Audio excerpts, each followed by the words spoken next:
welcome to a new episode of the brand called You. Today, I have an absolute industry icon with me, a friend of over 2 decades, Mr. Dwarkanath. Welcome to the show. Thank you. Thank you, Mr. Dwarka is the chairman of GSK Healthcare. He was director human resources of GSK. He's been associated with the Max Group, and he's won innumerable awards. Dwarka, you're one of the tallest HR leaders of this country. Tell us about some of the highlights of your professional career. So first, let me make a qualifying statement. I am not sure whether I'm the tallest, I think you but are. I enjoyed working with the people and the people management. Yeah. That's a business of life for me. Yeah. It's a very exciting or a fascinating journey as far as I'm concerned. I have spent in this profession over 48 years of corporate experience. I have not changed my name, I have not changed my profession, being HR, industrial relations, and so on. The titles have changed. But the company which I've been associated with, one company, namely for majority of my time, significant tenure of my career, is with GlaxoSmithKline Consumer Healthcare. But that company has undergone four name changes within the 4 years. So while I continue to be what I am, but the company's name has changed. I think this given an exciting opportunity for me. Always there are threats and there are risks, but at the same time, if you look at half glass full, it's very positive. So my career of 48 years, I need to segment into three aspects, which is very interesting from my perspective. I started with the Indian Business Group, one of the number 3 ranked business group at that time when I joined in 71, 72 as a management trainee of DCM. And later, with GlaxoSmithKline for nearly 3 decades, and then with the Max Group for over 12 years. So the span is quite amazing in the sense working for an Indian business group in the era of license Raj versus a multinational company which was evolving in India with a strong brands, and then moving into the Indian modern promoter and the sponsor with which I've associated. So these are the 3 phases of my career. I think there are many people who have influenced me. I think firstly I need to say my parents which supported me, but I'm not just saying for the sake of saying it as a son. Yeah. But my father had a lot of influence on me in my evolving stage. In what way? In what way? He taught me what it is when I was very young, Astos. What is this tough love is? Because he's a judge, and I was a young HR professional working in a factory. And whenever I used to come home, I used to work in a small town. When my father happened to be judge there in Andhra, in the coastal district, in a place like Rajahmundry. When I used to come home, I used to see, when I used to step out from the morning to go to office, I used to find a lot of people asking me, please help my husband, please help my brother, please help my son. It was little bit because I used to take very tough decisions based on certain processes and after complying with the rules. But they used to lose their jobs, all that stuff. So it used to little bit worry me. I was young. Am I doing the right thing? This is the job which I need to do. My father is a judge, and he used to give life imprisonments, maybe death sentences, maybe. But we used to dine together in the evening, and I never seen. Next day, I used to see in the paper that he has given a rigorous imprisonment, 10 years, a life. But he never no feelings in it. So I asked him, how do you manage? How do you cope up with this? He said, you see, look, as long as you're given a duty, you're doing as per the norms and be fair and ethical, then you see the outcomes you cannot control it. Very well. So this is what I learned it later from the mentors also, the art of tough love, tough on issues, but soft on people. So, let's talk about, you just said that, you started off in a factory and with 3 business groups. I remember when I had joined, in the late 70s, Yeah. most companies used to have a personnel manager, Yeah. used to have an industrial relations manager, which were very different skills. And over the years, this has evolved into the human resources function. Yeah. How have you seen this change happening? A phenomenal change. Yeah. When I started in early 70s, it's more welfare and administration oriented with a lot of focus on industrial relations, Great. because Industrial relations confined only trade union, labor, and management relationship, more firefighting and more reactory in nature. That was the role of HR. Yeah. Later, as you said, personal management and industrial relations, this is more we started little bit of partnering with the businesses. But the only later stages which I said is amazing change. I think one of the functions which has undergone a transformation change in last 2 or 3 decades is the HR, human resources management, which, as you said rightly, it's become highly integrated now. It starts from a from a from a welfare orientation to a governance and managing outside stakeholders. So to sum it up, I would say first one is a reactory stage, then was a partnering stage. Now you are trying to be more futuristic in terms of strategy and so on. Interesting. So when I was reading about you, one of the things that is said is that you have helped to define culture in GSK. I want to ask you two questions. Number one is, what is culture? And number two, how do young companies build a strong culture? Um, you see, I would put it in my own way. Yeah. What we have been given and asked to practice, and which we practice to a large extent. I think it's a team effort, but HR has played a facilitator role. That is very important when you're bringing a transformation change, bringing a culture, especially when the companies are going through mergers and acquisitions. It's very important because the cultures can be 4 types. Culture, you can retain your old culture, you can acquire a new culture, you can bring in integration culture, some of the parts from here, some of them here. But otherwise you can bring a totally transformation culture. Whether SmithKline Beecham or GSK adopted the last one, which is the transformation culture. Try to bring a new culture, forget about the past, let us build for the future to align with the vision and the mission of the company. So we have defined culture. Culture is the way we work and where we do business. And you can say it's always embedded with sets and beliefs and shared purpose. I think this is where I think yes, SmithKline Beecham and GSK has gone one step further, and I'm very proud to say that firstly, the SmithKline Beecham culture, which is aligned to the vision and the mission of the company, is brilliant because we believed in 2 things: everyone committed, everyone contributing, and develop self and others. I think if you really want to help others, to mentor, coach, and train them, you need to firstly acquire the skill to develop. That is a wonderful learning, which is said on too simple. The last one, which I would say, is as long as you think the organization is hero, individuals may play a key role, but ultimately it is the organizational effectiveness which makes the organization to become an institution than merely existing as a company, which makes a lot of difference. Before I come to the startup, the last bit I want to say about culture, because I'm very passionate about it. We have done quite a lot of work with the effort of the leader at that time, and as well as the leadership team and others, hardwiring the soft stuff. I think this is the mantra which we use. It means hardwire or those processes and policies and procedures. Soft stuff is the values with set of belief. If you say that I'm very transparent, are you demonstrating the transparency? A lead from example, which is important. Coming back on the startup, I would say first articulate your vision. Don't just copy it from a website. Correct.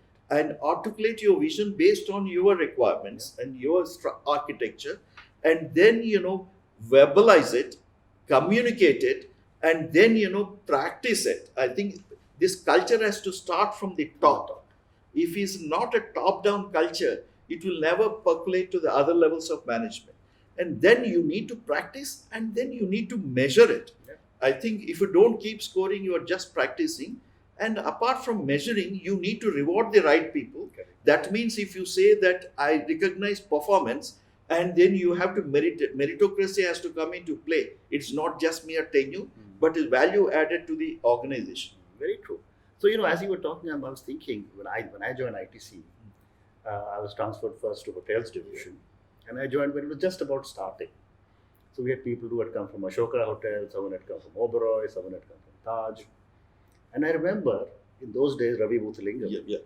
who I have a lot of respect for, his whole thing used to be, guys, you have brought culture from different places, but you have to subsume it Yes. into the ITC culture. And I thought that was a very fascinating experience I used to go through. That's true. That's true. I mean, which also reinforces what I'm saying in terms of Correct. GSK, because when you're going through so many I know. mergers and acquisitions, I mean, you need to create that culture, this sense of purpose. Yeah. So, as the chairman of GSK Healthcare, and you have led HR in so many capacities in multiple groups, you are now beginning to see, or we are now beginning to see, that HR is now much more a core function that supports the CEO and is part of all the CEO's decision making teams, as compared to the older days when the HR manager used to be Yeah. a function. Yeah. What has changed?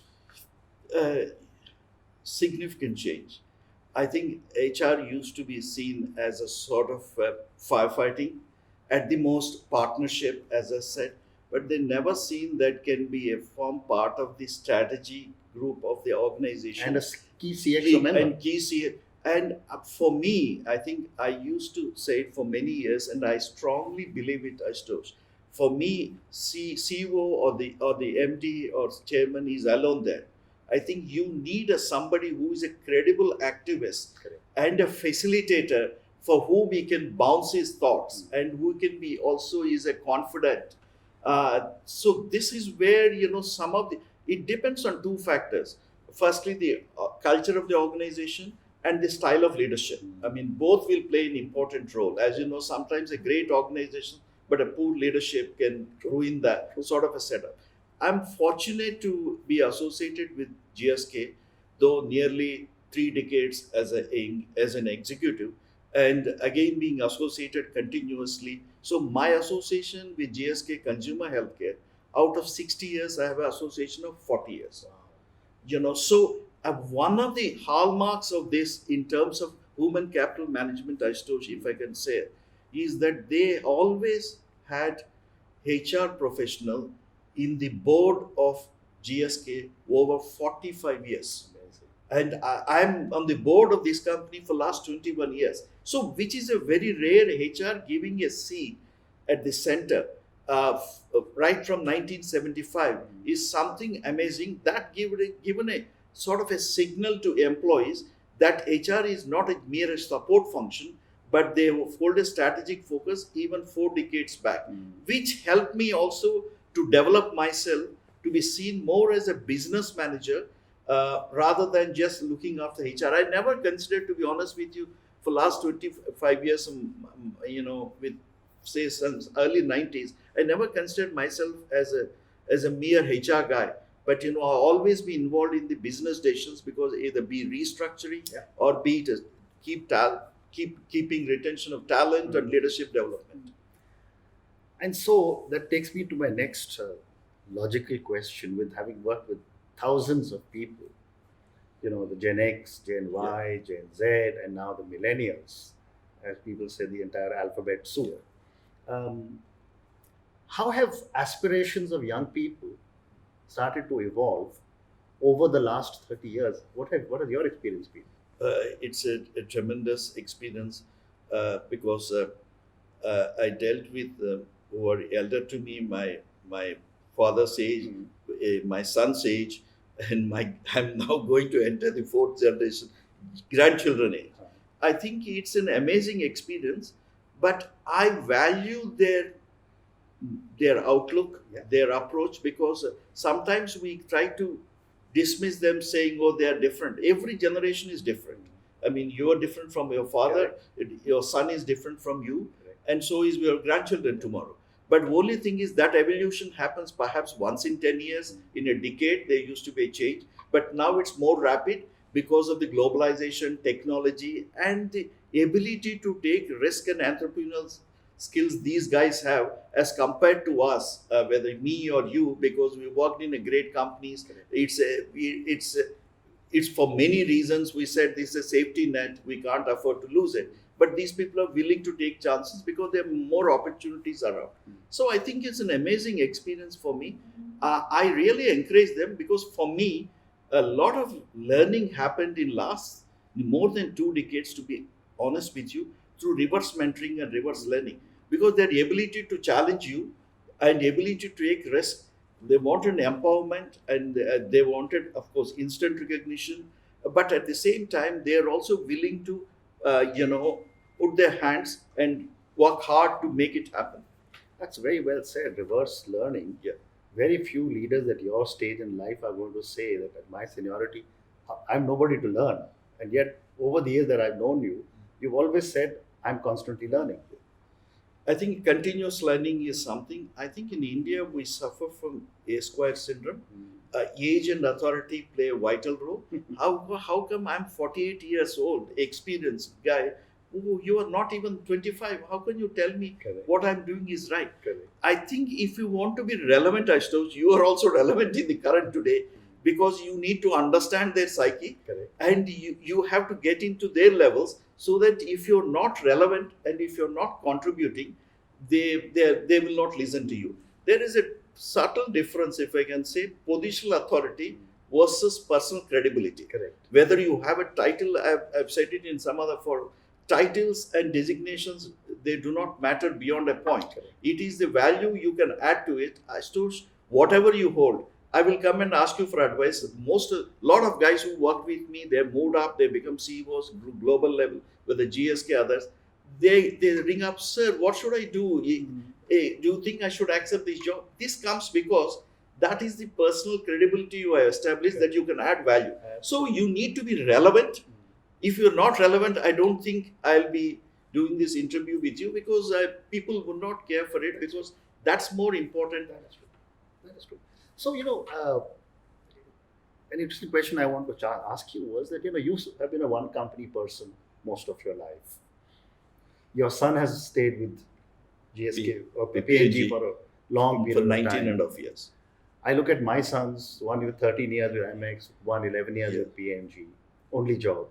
And yet, young people today somehow believe they've got to keep moving from one company to the other. Yeah. What are the merits of staying with one company? Merits of staying with one company has got plenty, significant, but I would just give a sort of a caution or a disclaimer here. I'm a cradle to grave scenarios. I mean, life tenure with one company is whether you, me, or many of us. My son is there for 19 years, so is your son. But it may not happen to everyone, because earlier the opportunities to move on are less, and we had this syndrome of the economic safety net, which is not there. But I think most important here, as to which I would say, though we all worked in one company, we have not worked with one job. Correct. I think, in 4 companies I worked, if I said 4 times, whether Horlicks or Beecham or Smithkline or GSK, so is your India, overseas, and so on. So you worked at different locations, different jobs, be it your son, my son, worked all over Asia Pacific and India. So that is a challenging assignment. So you might have worked one company, but you worked with different assignments and positions. But if you get that opportunity, I would stay with one company. But if you're not getting, loyalty should not be decided by mere tenure in the current environment.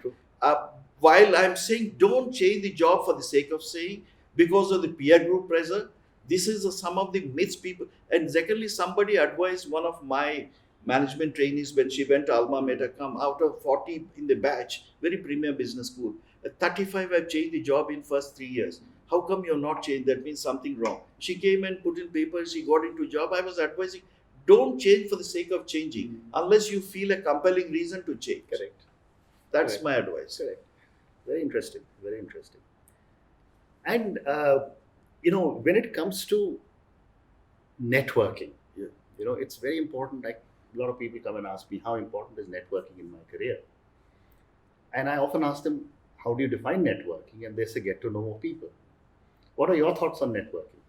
Networking in the current context has got a phenomenal advantage. If you want to have really understand, get a concept of outside in perspective, I think you need to do networking. For me personally, I was benefited by networking, Ashutosh, because by being engaged with people. Networking doesn't mean partying. Correct. I mean, that's the myth people have got. Correct. I think networking doesn't happen when I need something and when I keep on chasing you. Networking happens when you have the connect, and when you want it, it's more a reciprocal, a win-to-win situations rather than one-sided. But it has got many, many advantages, because this will definitely have an organizational effectiveness, because it helps. I just want to give you one instance Yeah. where networking helped. It's a case where we were competing with another multinational, but not in India, in one of our neighboring countries. There was something which to do with marketing and sales issue. The my CEO called me one day. Do you know anyone in this organization? Because marketing sales guys have no clue. I said, I know the HR head. So I want to have a meeting with the CEO, because he also looks after the same area. It's an issue which can be resolved across the table. I set it up because I knew the HR Correct. person. Correct. So I think, these are the advantages having a network. When you pick up the phone, I say Dwarka Asutosh, other person said, who are you? And then, you lost it, then you can't have a further I dialogue. agree with you. I agree with you. So one more question before I move to the next part, which is on you personally. Thousands and thousands of people watch our show every day, and a lot of them are startup entrepreneurs. They struggle with how to set up an HR uh, function, HR processes, norms. What should they do? Um, it's a great question. Um, I believe that any startup companies, while they focus on the growth, the financial capital, they have to also focus on the human capital. Correct. And secondly, see what is your vision and mission. It's not something you made a cut and paste from website, but what you really believe as a sponsor, as a promoter, or because he is the driver of this business or strategy. Then you need to align you with the people strategy. If you have created that culture, and you have focused not only on the business growth and financial capital, but also in human capital, it becomes easy, because when you go for a startup companies, your idea is to get a very rapid growth and value to it. But if you want to really do it, at that time you don't have the bandwidth to cope up with. When you start up, when you can have few people, but when you started scaling up, you don't cope up with your human capital skill. Then you have. So my suggestion is that why, and also on the aspects of the governance aspects, then the whole thing, the paradigm shift takes place. Size and the scale of the organization also is a challenge. Without proper human capital, they may struggle. So I think focus on culture, focus on human capital. Don't think about the later. The architecture should be clear, the implementation should be phased depending on the context of the business. Very well said. So, Dwarka, you've had an incredible career of 48 years. You worked with three major companies, mostly with GSK. You've led multiple types of businesses, companies, HR. You're the chairman of GSK. What is the secret of the success? I mean, there's nothing secret. I think personal resilience and will to do well. I mean, I think, secondly, perhaps I'm accessible and humble, and I'm blessed to have this support. I think I have to say, my parents at my evolving stage, and my wife, uh, who is tremendously supported, as well as my family, my children, which helped me, I think, to grow up. And then, apart from the organization, be it Dr. Charatram or Simon Scoff or Alanjit Singh, I think, where I'm benefited is from my fraternity. I think that is where I learned a lot, I think sometimes, and my teams. Yeah. Wonderful. So, a question that I ask all my guests, because somehow people believe that when you're sitting at that top, you've never had a failure. Um, what has been your biggest learning from your biggest failure? There are many failures. I think once you reflect and introspect later, you said, if I have to do it again, will I do it again? That is the best litmus test. Okay. I think, if you say, okay, just to say, some of the things what I've done, perhaps very clinically, legally, this is the right or wrong, and I didn't realize at that time there are gray areas. It's not only a tough love, there is a human element there. Perhaps you could have, if you thought about it, you could have had alternative options. Did I explore it? Perhaps not. It was still young. I want to achieve something. That one later in the life, you will realize that those are the things which will not take you. You need to give a human touch to it. It is not just black and white. So that is one of the biggest failures. Maybe the second one I have to say, attempted bureaucracy. Okay. I think, when you work in a very professionally managed organizations, everything, if you're a manager, you need to have a cabin with door. If you're a joint manager, you have a cabin without a door. These are very rigid job valuations, grading, which I feel in the current context have gone for a 6. So perhaps we could have been more proactive at that time. Do you have any regrets? Regrets in the sense, to put it the other way, perhaps some of the things I could have done better. Correct. That's only time alone. So perhaps some of the factors, maybe I have not done that sort of introspection, what perhaps I'm doing now. That's my regret. And when was the last time you did something for the first time? I think after so many years, maybe after 30 years, I've now started playing golf, Oh, wonderful. which I was always in my mind, but for some reason I couldn't do it. But I've just started now. So then you and I have to play soon. Yeah, yeah. We have to play soon. So, a lot of people are young managers, young individuals watch us and will be hearing you and watching you. Um, any advice to young executives, like you started off in Rajamundry and you had the benefit of your dad? Any advice you would give to them as they start off the next 30, 35 years of career? Uh, I think, okay, if I can say few things, few suggestions Yeah. for their consideration. Yeah.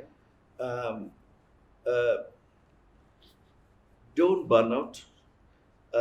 Pace it well. I will just come back on that, what I mean. Number one, when you are say, try to be humble and grounded. You have a great opportunities. This country is growing. Technology is great. We have a great human capital. They are young and dynamic. You should take risk, but the risk is also should be balanced risk, not undue risk.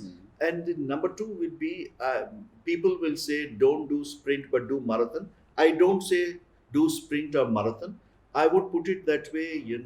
I'm tempted to quote this lady athlete who has done something very, very significant.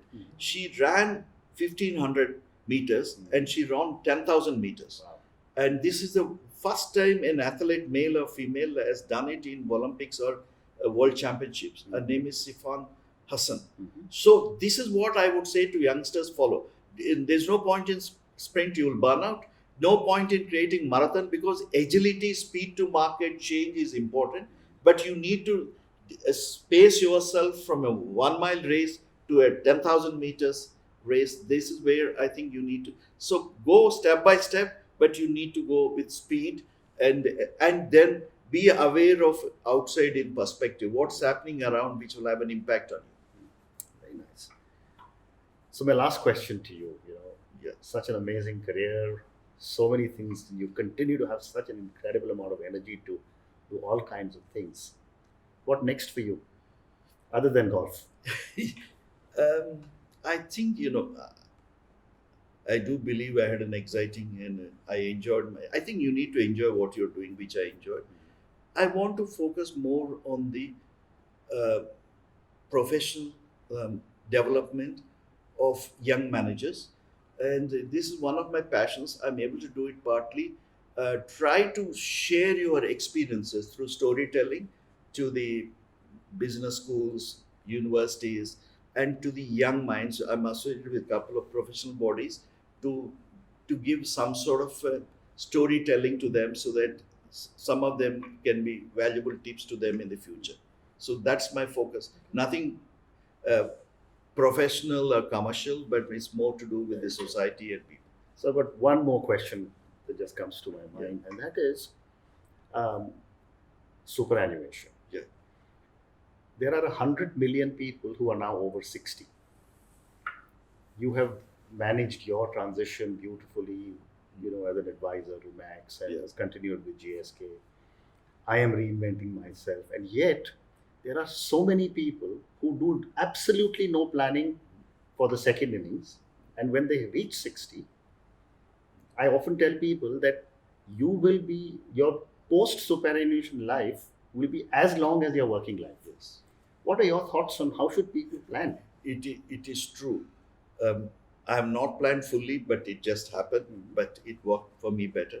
I think it's a great point, Astos. I totally agree. The longevity has gone. Active life is can be 85, 90. So you have a 30 years. This is very important.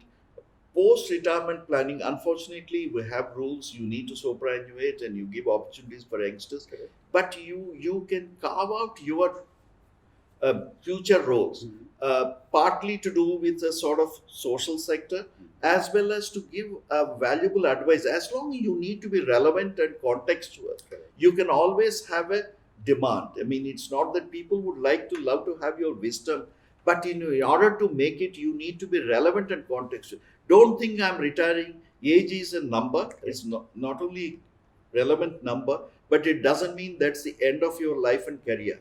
I think if you plan it, planning, as you said, is important. And secondly, you need to adopt. You have to cope up with change. Correct. You can't say I was a magic director. I should be treated like a magic Yeah. director. That mindset shift in the mindset, if you important and if you plan a little bit, definitely I think people can have a career beyond 60. Wonderful. So, Dwarka, thank you very much. Thank you, It's Astos. been an absolute honor to have you on our show. Same here. I'm really humbled by you. Thank you so much.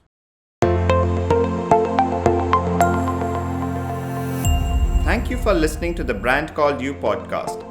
Be sure to visit tbcy.in to join the conversation, access show notes, and discover fantastic bonus content. You can follow us on YouTube, Twitter, Facebook, and Instagram. Simply search for the Brand Called You. Thank you and see you next week.